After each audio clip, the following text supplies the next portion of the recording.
ketika belajar semantik atau dulu ketika awal pertemuan semantik sudah saya jelaskan bahwa semantik berbeda dengan pragmatik dalam hal konteks. Jadi kalau pragmatik dia sangat terikat konteks, sementara semantik dia juga menggunakan konteks, hanya saja konteksnya ada di dalam teks atau di sini disebut dengan kotekstual konteks. Sementara pragmatik konteksnya ada di luar teks. Jadi misalkan ada kalimat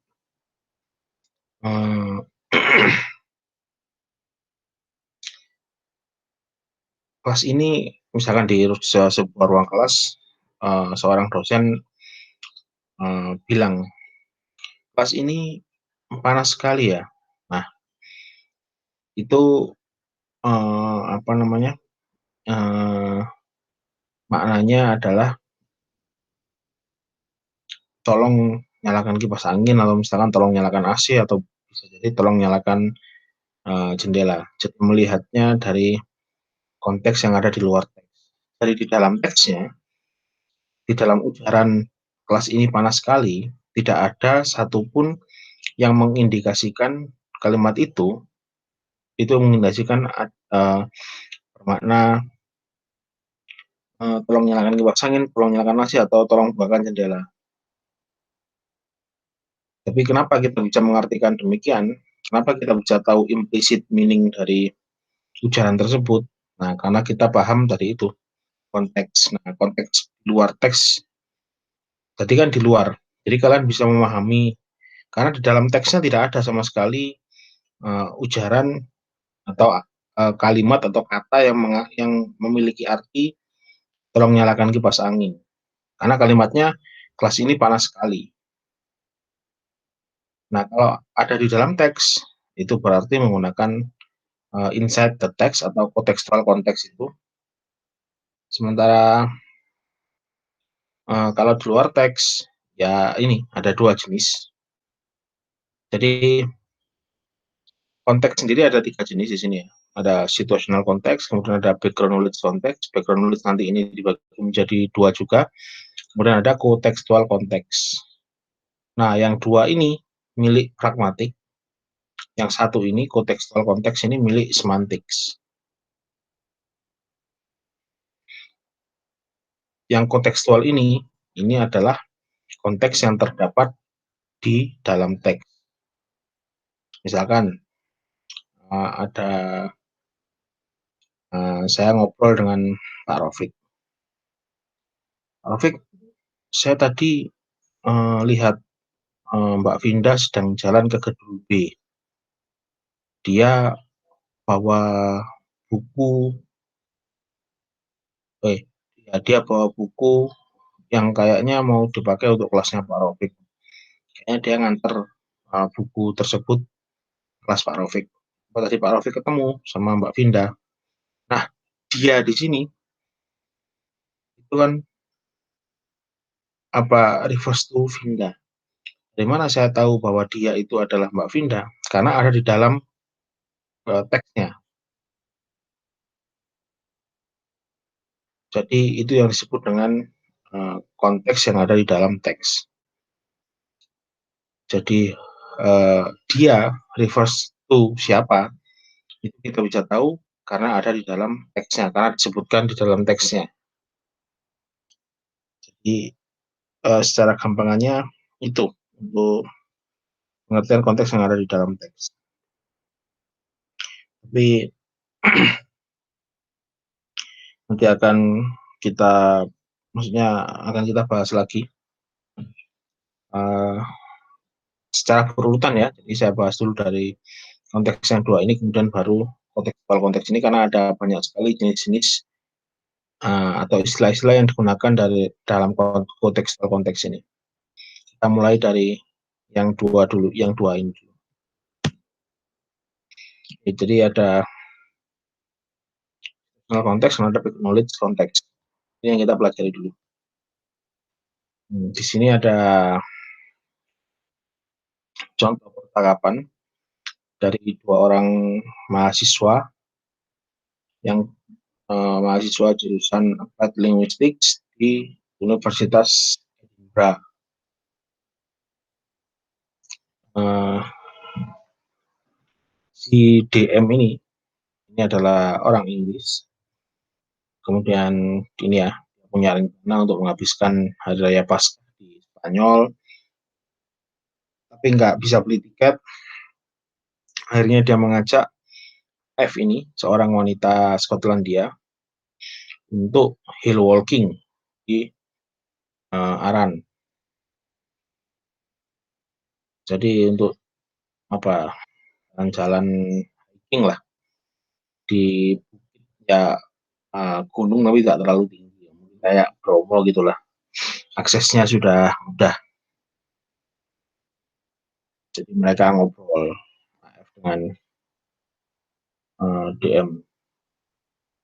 Oh, ini tidak mengada ya. Jadi si DM ini cerita ke AF bahwa dia akhirnya nggak jadi ke Spanyol, tapi memilih untuk walking di Aran, island of an island of the west coast of Scotland.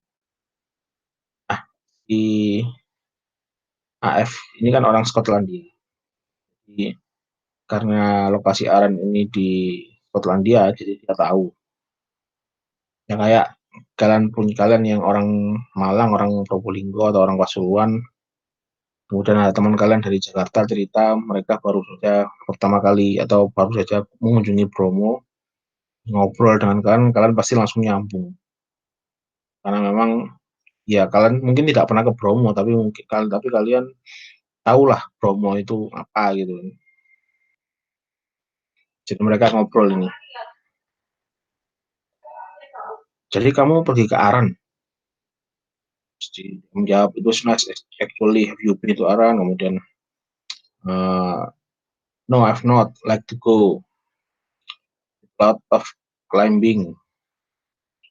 Dan apa namanya, dia ngomong lagi, I went with Francesca and David.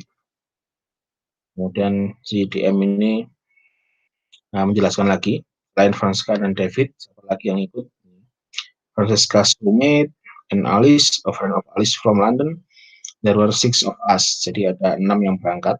Selain DM ada Francesca, ada David, kemudian ada Francesca's roommate, kemudian ada Alice juga, dan ada temannya Alice di London. Jadi 6 orang. Yeah, we did a lot of hill walking. We got back. Michelle and I got home. She looked at her knees. They were like this, fallen up like this. Jadi si Michelle ini apa? Lututnya bengkak karena tadi itu ada apa? Mereka melakukan perjalanan 8 jam. Jadi naik gunungnya itu 8 jam lah, ditempuh dengan dalam waktu 8 jam. Jadi lututnya bengkak mungkin karena tidak pernah naik gunung sebelumnya sehingga kecapean. Nah, sekarang kita bahas konteks apa saja dari percakapan ini. Yang pertama, situational context. Apa yang disebut dengan situational context itu? The immediate physical cognizance, the situation where the interaction is taking place at the moment speaking. Jadi konteks situasi itu si penutur berusaha menghadirkan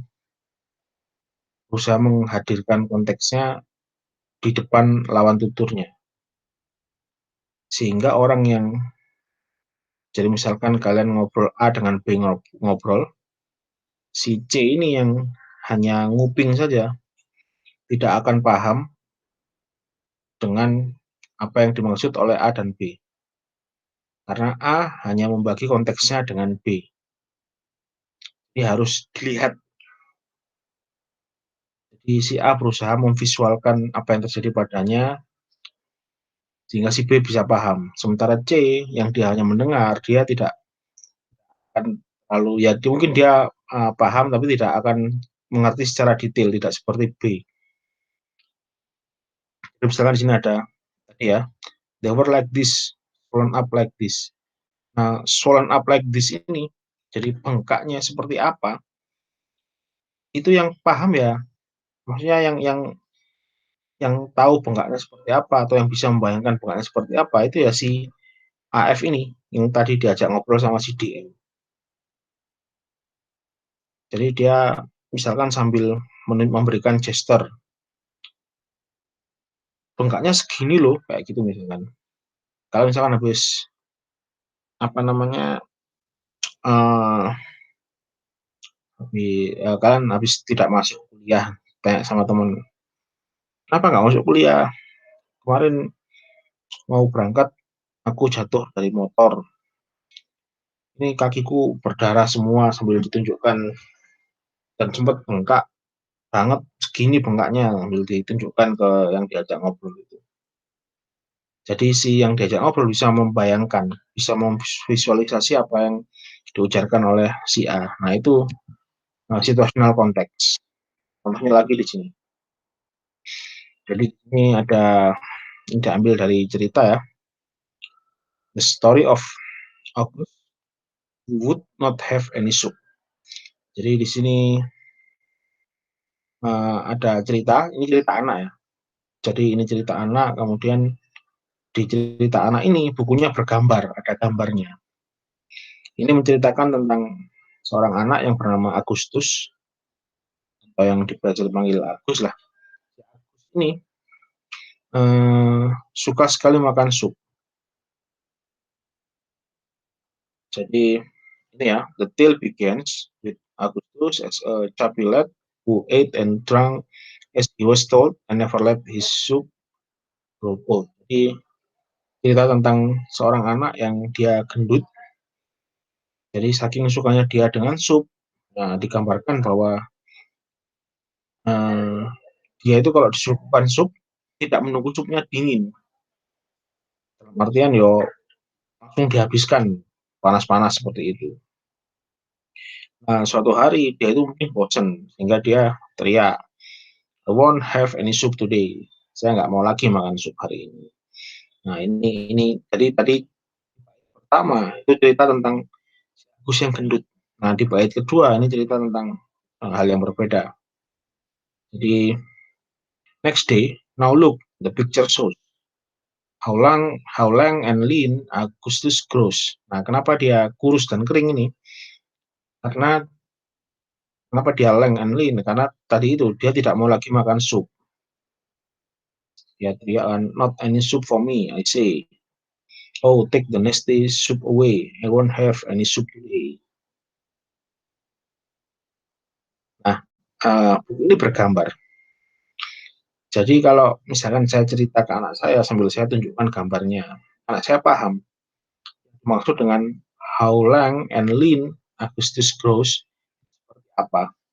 Perubahan si Agus dari yang dia cabi sebelumnya menjadi kurus itu seperti apa, anak saya bisa mengerti. Nah, bukunya bergambar dan saya tunjukkan gambarnya.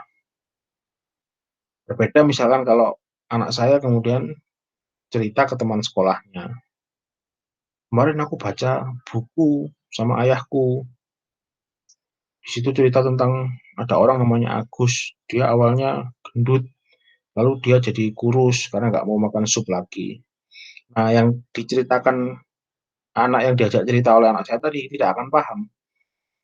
Ya dia tahu dari gendut ke kurus, tapi dia tidak tahu kurusnya itu seperti apa. Karena dia tidak melihat bukunya langsung. Dan dia tidak, dan bukunya itu kan buku bergambar.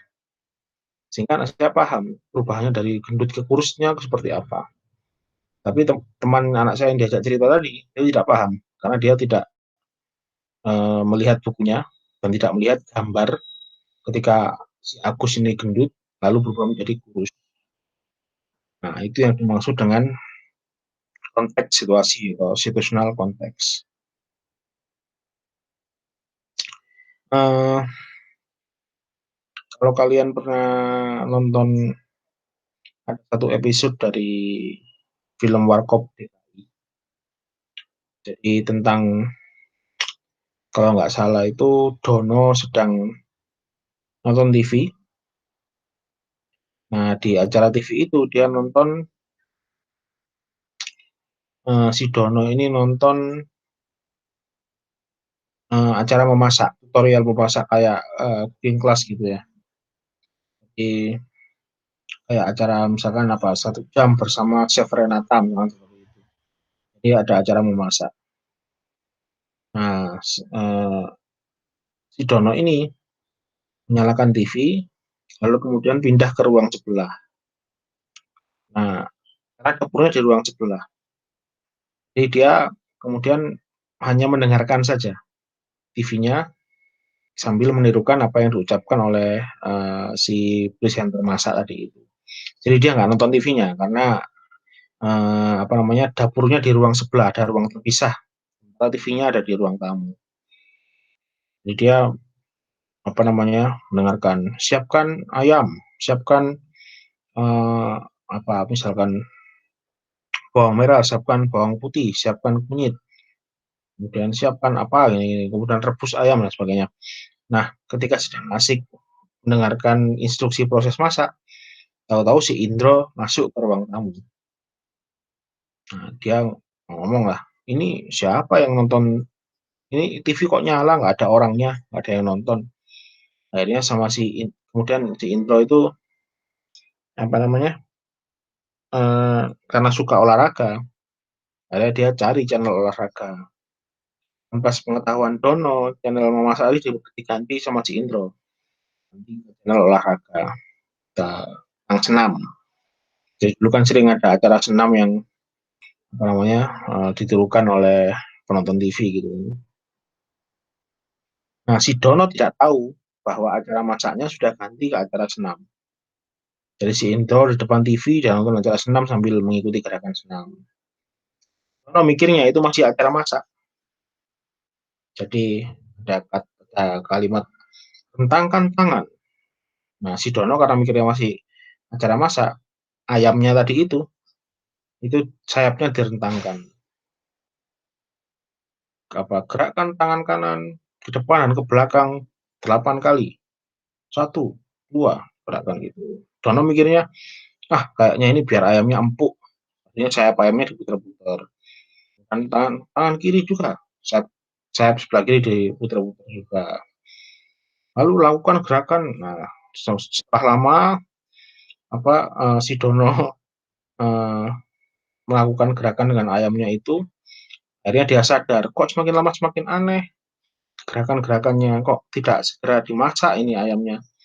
Akhirnya dia ngintip, dari sana dia tahu bahwa ternyata, channel TV-nya sudah diganti sama si Indro. Nah itu, kenapa si Dono salah paham, karena tadi itu, karena dia tidak memahami konteks situasinya, atau si TV tadi itu tidak menghadirkan konteks situasi ke si Dono, karena mereka berbeda ruang. Jadi si Dono hanya nguping saja. Nah, sama dengan itu. Jadi sama dengan contoh ini ya, konteks situasi ini. Jadi misalkan A dengan B ngobrol, C yang hanya mencuri dengar, yang hanya nguping, tidak akan paham, karena memang tidak berbagi konteks situasi yang sama dengan A dan B. Nah, itu ya, semoga kalian paham. Kemudian tadi ya konteks situasi, sekarang konteks, belakang pengetahuan atau background knowledge context. Nah, background knowledge context ini dibagi menjadi 2. Yang pertama cultural context, yang kedua interpersonal context. Jadi saya sudah background knowledge context ya, tentang pengetahuan. Nah, kalau cultural ini pengetahuan, ini share knowledge. Jadi pengetahuan yang diketahui oleh banyak orang. Itu cultural. Kalau interpersonal, pengetahuan yang hanya diketahui oleh orang-orang dekat saja. Jadi contohnya tentang, Gunung Bromo. Misalkan saya ngobrol dengan, Pak Rafiq. Jadi saya misalkan dekat dengan Pak Rafiq, kemudian saya ngobrol dengan Pak Rafiq. Nah, besok gimana kalau kita pergi ke Bromo? Bromo itu kan semua orang yang di Jawa Timur tahu lah kalau itu nama gunung. Kan ketika tiba-tiba Pak Irham datang dan dia bilang, saya ikut ya ke Bromo. Nah, ini berarti saya berbagi cultural knowledge ini. Pengetahuan yang semua orang tahu. Jadi semua orang tahu Bromo itu apa. Namun, manakala ternyata yang saya maksud Bromo itu bukan nama gunung, tapi misalkan nama tempat makan, misalkan ada mie Bromo, itu kan ada kan. Nah, tempat makan yang biasa saya makan dengan Pak Rofik, sementara Pak Irham tidak pernah makan di sana atau belum pernah kami ajak makan ke sana. Nah, itu berarti pengetahuan yang saya bagi atau konteks yang saya bagi itu adalah konteks interpersonal ini. Jadi misalkan saya ngobrol sama Pak Rofik, ayo besok kita ke Bromo. Pak Rofik, oke. Pak Irham datang. Saya ikut ya. Akhirnya besoknya eh, kemudian kita janjian, ya sudah kita ketemu di tempat ya. Pak Irham oke, Pak Rofik oke. Nah, ternyata saya dengan Pak Rofik besoknya tiba di tempat yang sama, yaitu warung makan mie Bromo tadi. Kita sedang makan mie, tiba-tiba Pak Irham telepon. Di mana bro? Loh, kamu di mana? Ini saya sudah di dekat Gunung Bromo. Nah, jadi Pak Irham menggunakan konteks cultural, sementara padahal saya dan Pak Rofik itu menggunakan konteks interpersonal. Jadi itu interpersonal ini konteks yang dibagi oleh orang-orang dekat. Kalian punya satu geng gitu, misalkan satu geng kelas misalkan, dan janjian pulang kuliah. Ayo ngopi di mana tempat biasa. Nah, kemudian ada satu orang yang tidak pernah ngumpul dengan kalian, tahu-tahu ingin ikut. Saya ikut ya, oke, tempat biasa gitu. Nah, yang baru kenal ini kan tidak tahu tempat biasa itu apa. Jadi yang orang-orang yang karena konteksnya interpersonal, jadi yang satu geng ini sampai di tempat biasa dengan aman, sementara satu orang yang tidak tahu tempat biasa itu di mana, ya dia harus keliling, harus telepon dulu. Tempat biasa itu di mana? Atau dia misalkan keliling dari kafe ke kafe, dari warung kopi ke warung kopi yang lain untuk mencari tadi itu, untuk mencari tempat ngopi yang pas tadi. Nah, itu ada kaitannya dengan interpersonal. Contohnya di sini, ini cultural ya. Jadi si AF dan DM tadi membagi cultural background knowledge. Jadi karena AF ini orang Skotlandia, sementara Aaron ini ada di Skotlandia. Jadi DM ketika cerita bahwa dia pergi ke Aran, si AF ini paham. Jadi ketika DM juga cerita bahwa lututnya si Michelle itu bengkak karena harus berjalan 8 jam, si AF ini juga paham. Karena memang dia orang Skotlandia, sekalipun dia belum pernah hill walking ke sana, tapi dia tahu seperti apa treknya. Ya mungkin dia pernah browsing di Google, atau dia pernah mendengar dari temannya yang lain tentang trek uh, ketika mendaki ke Aran itu. Jadi itu cultural, apa namanya, konteks yang dibagi. Ini juga sama. Kalau yang ini intrapersonal. Jadi apa namanya?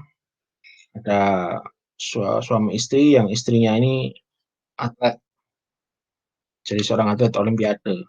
Ya, setelah lomba dia telepon ke suaminya, how are you? Oke, okay, jawab suaminya cuma seperti itu. Have friends in and get a video last night. Oh, I had friends in, but we just watch a little TV. Ah, right, that was great. How do you feel? Oke. Okay.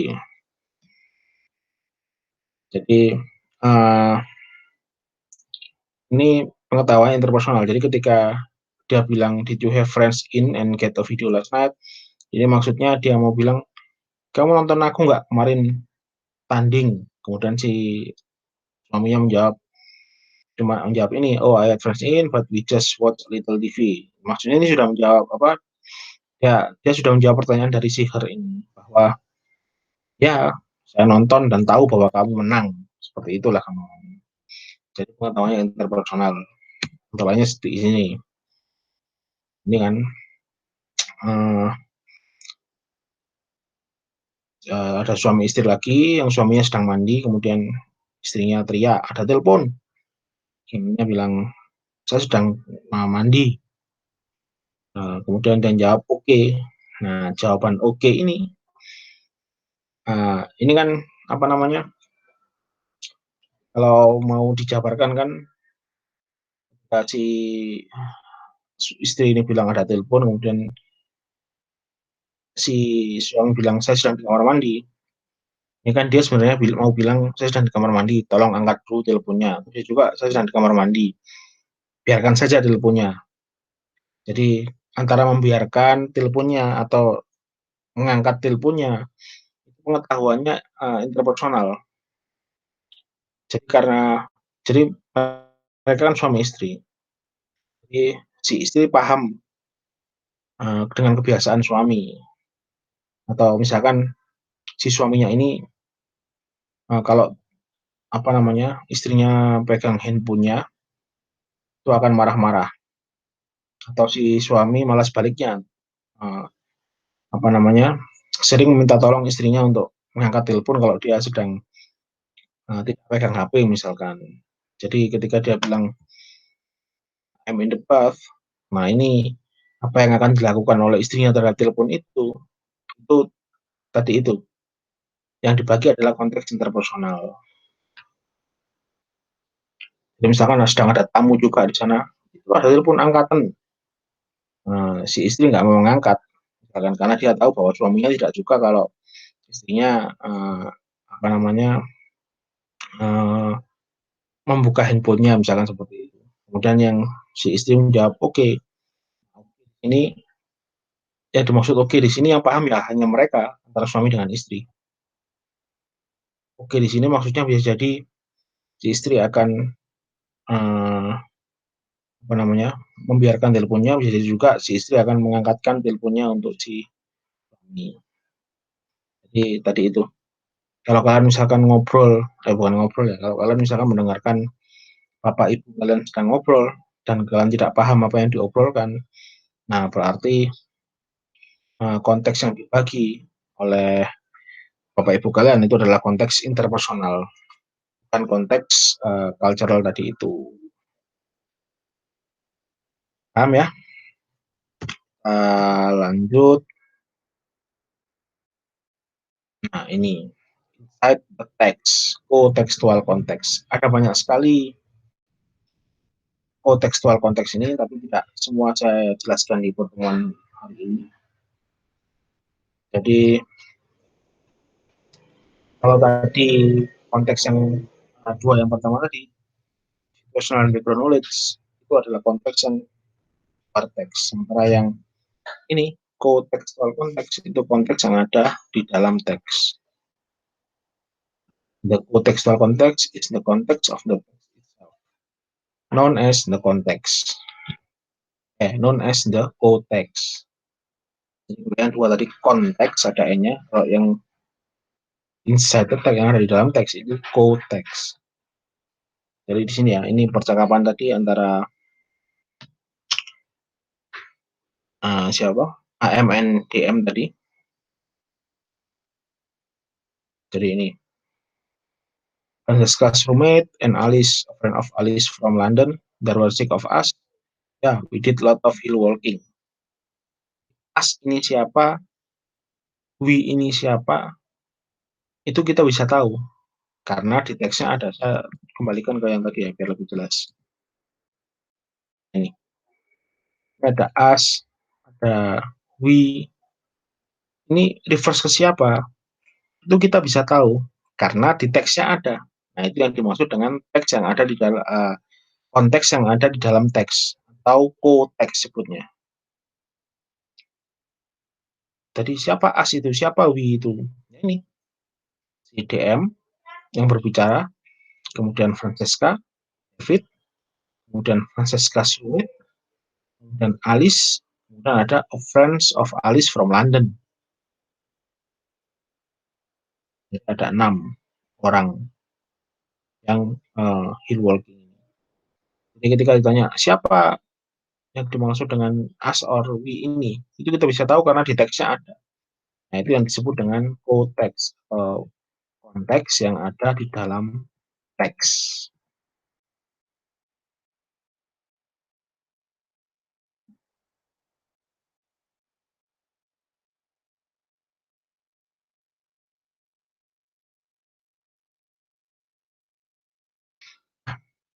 Balik ke sini ya.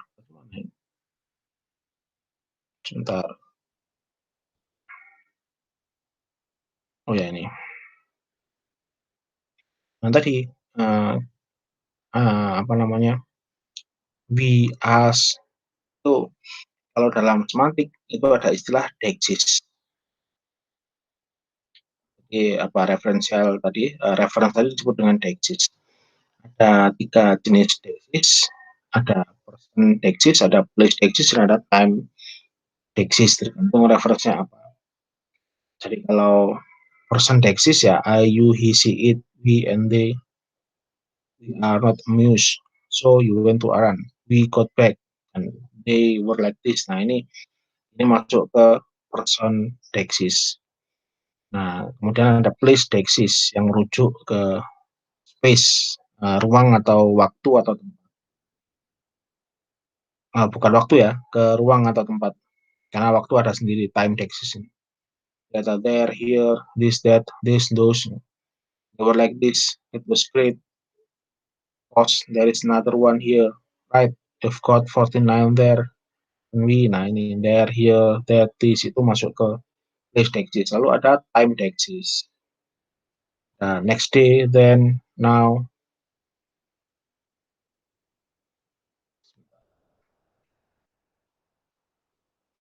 Nggak bisa lihat contohnya. Nah ini, now look, the picture shows. Jadi ada now di sini, ini masuk ke time deixis. Contoh dalam bahasa Indonesia ini ada ini. Mengapa hanya saya yang diberi tugas berat seperti ini? Jadi saya ini yang berarti person deixis. Saya melihat mereka di pasar kemarin person deixis juga. Nah, ada warung bakso yang enak. Nah, di sana ini place deixis. Duduklah bersamaku di sini. Ini juga place deixis. Gaji bulan ini tidak seberapa yang diterimanya.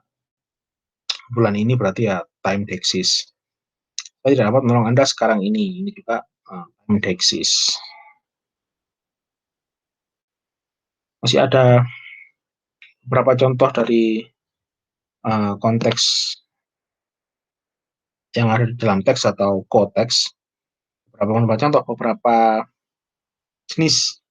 Misalkan ada endofora, ada exofora juga. Cuman untuk pertemuan hari ini cukup sampai sini saja. Di pertemuan hari ini kalian sudah belajar konteks dan konteks.